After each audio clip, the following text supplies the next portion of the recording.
Nag-trending sa social media ang nakakakilig at nakakatuwang fangirl moment ni Kim Chiu matapos niyang makasama sa isang event ng tinaguriang kapuso primetime queen na si Marian Rivera.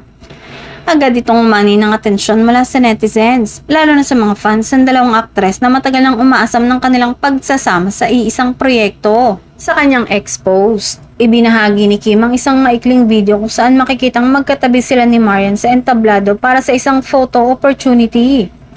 Kitang-kita sa nasabing clip ang kasiyahan ni Kim habang nakikipagkwentuhan kay Marian na parabang hindi makapaniwala na katabi na niya ang isa sa pinakarespetadong aktres sa industriya. Hindi rin naitago ni Kim ang kanyang paghanga at aminado siyang tila na starstruck siya sa naturang pagkakataon.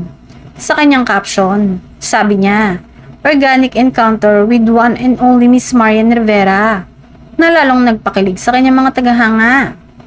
Bagamat pareho silang may upcoming project sa isang streaming platform, nilinaw na magkahiwalay ang sereng kanilang gagawin.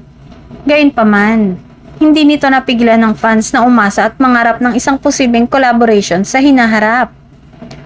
Umani naman ang samot-saring komento ang naturang post, partikular mula sa Kim Pao fans na agad nagpahayag ng kanilang hiling na makita sina Kim at Marian sa isang pelikula. Ilan sa mga komento ay, "Sana may movie kayo," "Teleserye or movie for the queens," at "Sana magka-project kayo in God's time." Samantala, bumuhos din ang papuri kay Kim dahil sa kanyang pagiging humble at genuine sa kabila ng kanyang tagumpay.